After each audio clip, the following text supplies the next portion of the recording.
그제 발생한 정말 인천 송도 총기 사건, 그 충격이 지금도 온 국민의 뇌리에서 사라지지 않고 있는데, 오늘 그 몹쓸 인간 구속되냐 마냐 기로에 놓여 있다면서요, 이담 아나운서. 네, 그 60대 남성 살인 또 방화 예비 혐의를 받고 있어서요. 경찰이 구속영장을 신청을 했습니다. 그래서 오늘 오후 2시에 원래 구속영장실질심사가 예정이 돼 있었어요. 네. 그런데 지금 유치장에 있잖아요. 이 60대 남성이 나 그 출석하기 싫다 네? 라고 얘기를 했대요. 한마디로 거부를 한 겁니다. 구속심사 안 받겠다는 거예요? 네, 그래서 심사에는 불출석을 했다고 합니다. 지금 아직까지 구속 여부가 결과가 나오진 않았습니다. 그런 가운데 또 국거수 부검 1차 구두 소견이 나왔어요. 네. 그 아버지가 쏜 총에 맞아 숨진 이 30대 남성.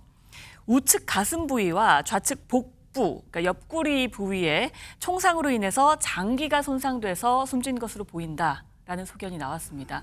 결국 정말 아버지가 쏜 총에 맞아서 아들이 숨지게 된 정말 안타까운 사건입니다.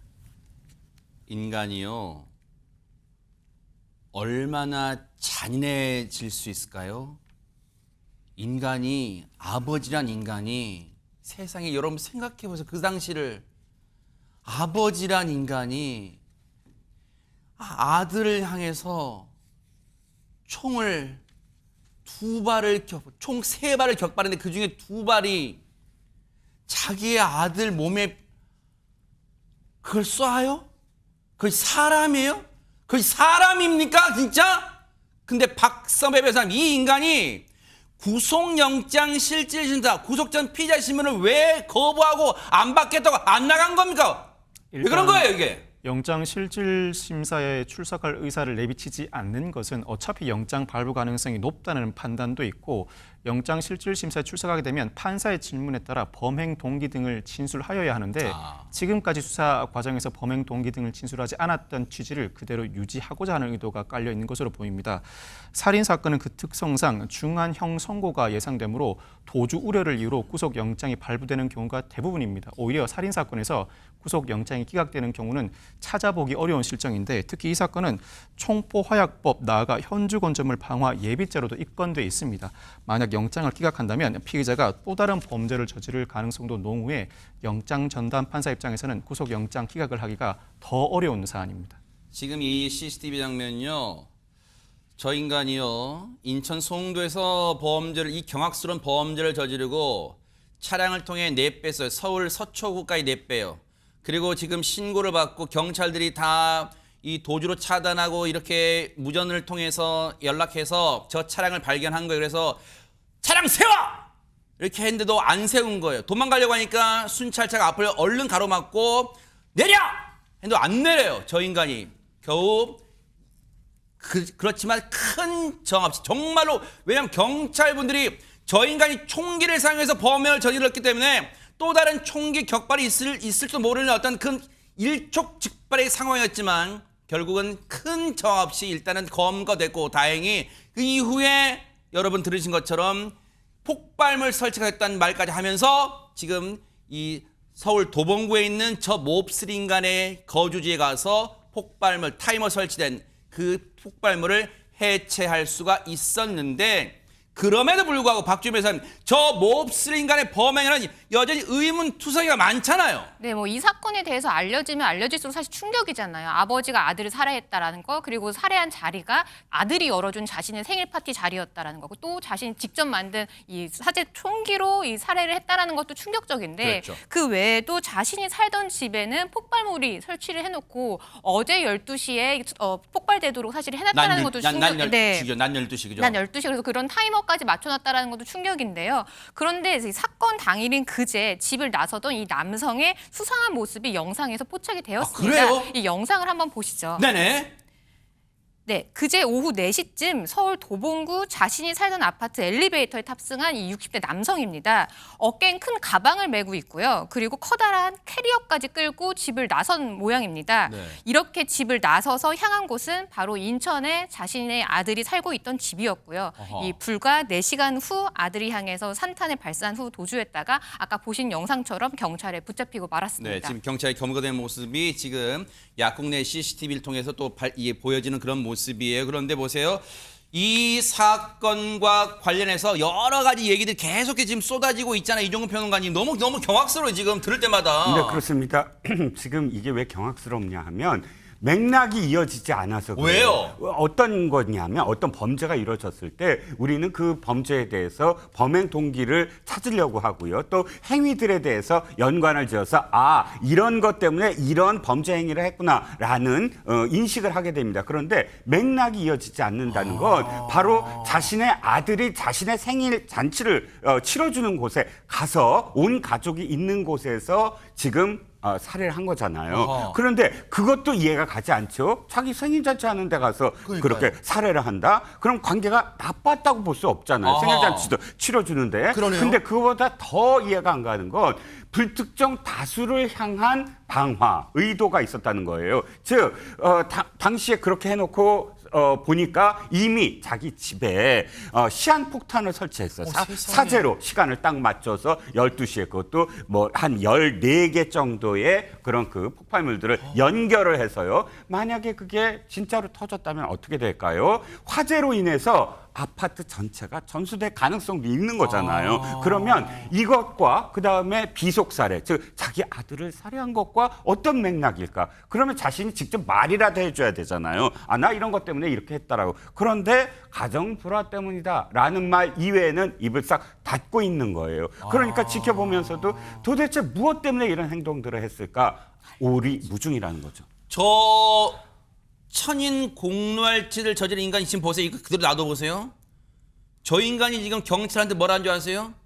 구체적으로 이 범죄를 왜 저질렀냐 물으니까 어디 건방지게 뭐라고요? 알려고 하지 말라는 거예요. 관련 진술을 지금 회피를 하고 있는데, 근데 이담 아나운서 가정 불화 때문이었다고 지금 주장을, 이 인간이 애초에 주장을 했지만 보세요.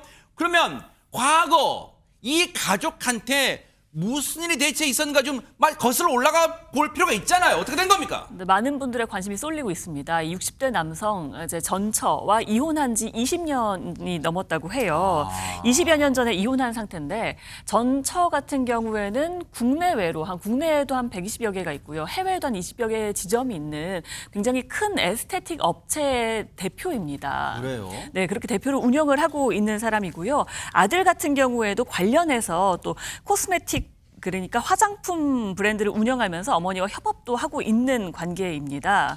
그리고 60대 남성이 살고 있던 집 있잖아요. 도봉구에 있는 그 집. 네. 그 집 역시 전처의 명의입니다. 70평대 자택도 전처의 명의로 되어 있다고 합니다. 바로 이 집이네요. 네. 근데 이 집에서도 이제 60대 남성이 혼자서 계속 이혼 후에 혼자서 그냥 살아왔던 것으로 보입니다.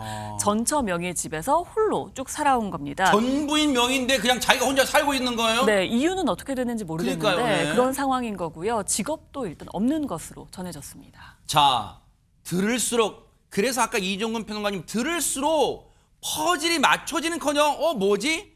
난수표 같은 느낌이 들어. 여전히 아직 뭔가 사건을 흩어진 조각들을 맞추는데 지금 여전히 어려움을 겪고 있어요. 경찰 얘기 들어보시고 이어가 보도록 하겠습니다.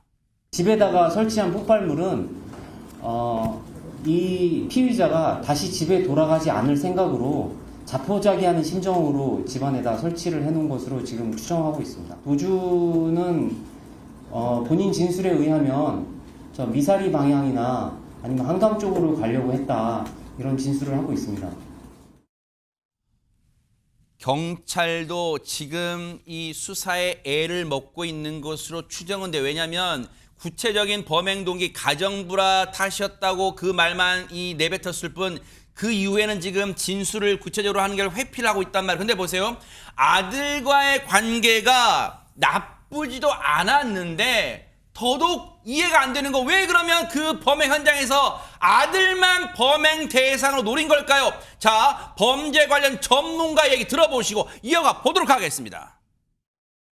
아들이 능력 있는 어머니 밑에 이제 능력 있는 아들이 됐잖아요. 근데 예. 이분은 지금 평소에 그냥 하는 일 없이 돌아다니고 예. 그러다 보니까 이제 자신은 좀 능력이 없고 또 이 아들은 그 능력 있는 엄마 밑에서 나의 아들이 아니라 이제 아내의 아들 이런 느낌을 받았을 가능성도 있다라고 좀 보고 있거든요. 아들이 뭐 자신을 좀 무시한다 뭐 이런 생각을 했을 가능성도 경찰 조사 결과에서 이제 뭐 밝혀져야 될 부분이지만 가능성은 있다라는 거죠. 그러니까 뭐 자격지심이나 예. 열등감이나 뭐 애정결핍 또는 자신이 이제 어떤 피해 의식에 따라서 부당한 대우를 받고 있다 네. 이런 생각이 범행으로 이어졌을 가능성. 물론 범죄 관련 심리학 전문가의 의견, 추정에 따른 의견이기 때문에 단정할 수는 없겠지만 지금 얘기를 듣고 보니까 전현현 평론가 뭔가 이 가능성이 충분히 열려 있을 수도 있다 이런 생각도 들어요. 예, 물론 정확한 조사가 더 이뤄져야겠지만 현재로서 다만 추정되는 부분은 이 남성이 가정불화 때문에 범행을 저질렀다. 이 가정불화라는 말 그리고 이 남성의 전처가 했던 여러 가지 발언을 종합해서 혹시 이 남성이 전초로부터 뭔가 굉장히 소중한 것을 뺏으려고 하는 심리가 작동했던 것 아니냐 이런 의견이 나오고 있습니다. 네. 이 남성의 전처가 굉장히 유명한 에스테틱 업체의 대표라고 앞서 설명을 해주셨는데 과거 인터뷰에서 이 여성은 아들에 대해서 굉장히 각별한 사랑 강조했다고 합니다. 왜 사냐 이렇게 누가 묻는다면 아들이 행복하게 잘 살게 하기 위해서 산다고 답을 한다. 아들에게 좋은 것만 하고 싶다. 이렇게 언급을 했었는데 그러니까 가정불화로 인해서 어쨌든 과거에 이혼을 한 것으로 지금 알려져 있는데 결국은 어떤 아내에 대한 마음이 이 끔찍한 살을 하는 것에 대한 촉발 요인이 아닌가. 그래서 결국은 아들에게 그것이 심리가 촉발된 것이 아닌가 이런 분석도 나오고 있습니다. 아, 그렇죠.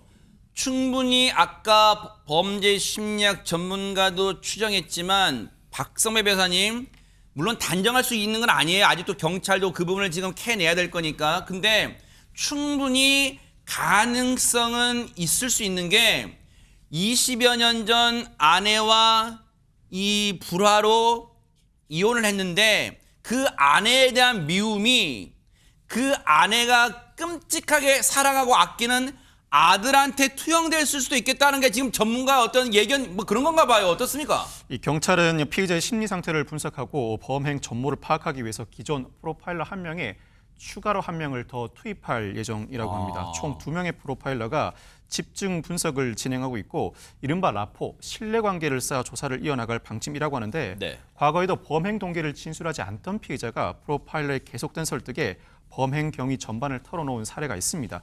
일단 경찰은 돈과 원한을 포함한 모든 가능성을 열어두고 범행 동기를 규명할 방침이라고 하는데 가족 내부에서 벌어진 사건인 만큼 조사 범위를 지나치게 확대할 필요는 없지만 이 피의자의 생활 형태와 행동 반경을 촘촘하게 구상해 볼 필요가 있습니다.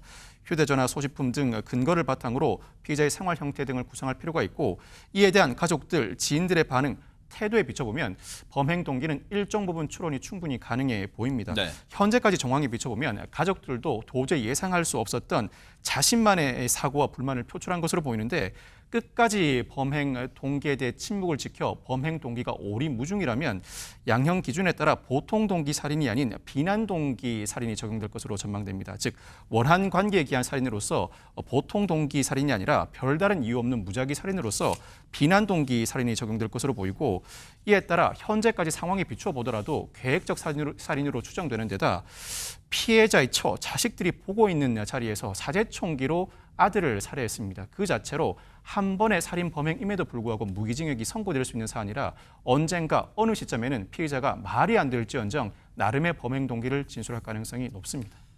자, 그럼 보세요. 박성배 변호사님은 그래도 경찰 출신이니까 제가 추가적으로 한 번 더 아마 시청자분도 궁금하실 수 있어요. 왜냐하면 보세요.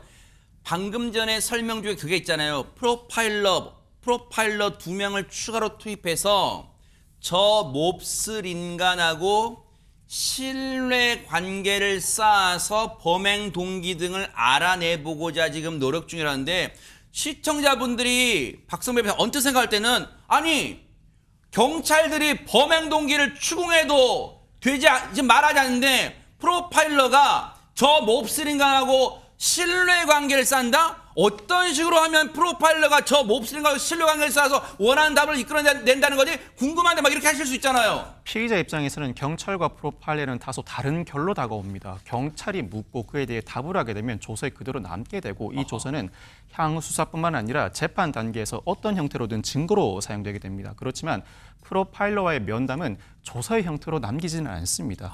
나름대로 긴 시간을 두고 여러 차례에 걸쳐서 만나다 보면 프로파일러는 각종 피의자에 대한 정보를 바탕으로 나름대로 신뢰관계를 쌓아나가기 위한 단계를 밟아 나가게 됩니다. 이에 따라서 그동안 자신도 잊고 있었던 과거의 행적이나 아들, 전처, 며느리, 손주와의 사이와 관련된 각종 질문을 하게 되는데 친구처럼 상황에 따라서는 선생님처럼 상당히 조심스러우면서도 단호하게 접근을 하게 됩니다. 그 과정에서 나름대로 라포, 신뢰관계가 형성되게 되고 특히 이 과정에서 돈을 목적으로 범행을 저질렀는가 이런 질문을 하게 되면 그것이 사실이 아니라면 아니라고 부인하는 과정에서 나름대로 범행 동기를 추론할 수 있는 답변이 나오게 됩니다. 즉 부정하는 관계 속에서 결국은 이 사람이 근저에 깔고 있는 범행 동기가 무엇인지 추론할 수 있는 대목이 나오게 되고 이 대목을 밑바탕으로 사실은 너도 힘들어서 그랬던 건 아닌가 이와 같은 범행 동기에 대해서 자신도 모르게 이와 같은 범행을 저지른 것이 아닌가 접근하게 되면 심리적인 마음의 문을 열고 조서에 남기는 형태도 아닌 만큼 나름대로 자신의 생각을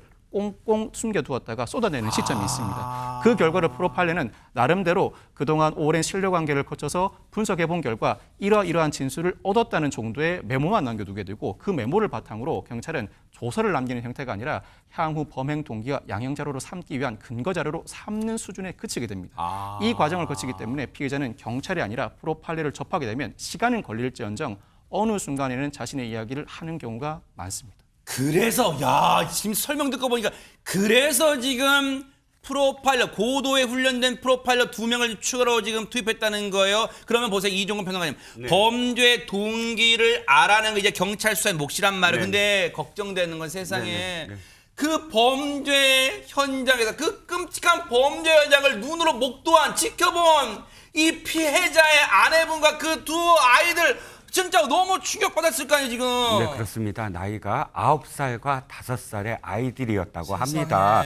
이 아이들은 진짜 2중 3중의 고통을 아마 계속 겪고 있을 거예요. 왜냐하면 가정이라는 것, 자기의 집이라는 곳은 가장 안전한 공간이에요. 맞아요. 바깥의 어떤 공간에서는 늘 공포를 느끼지만 집에 돌아오면 자기가 가장 안전하게 있을 공간이다라고 인식을 하게 돼요. 그리고 자신을 가장 안전하게 지켜줄 사람들은 가족입니다. 맞아요. 그런데 그 가정, 집에서 그 자신이 가장 안전하다고 생각하는 공간에서 자신을 가장 지켜줄 할아버지가 자신을 가장 지켜줄 아버지를 살해한 거예요.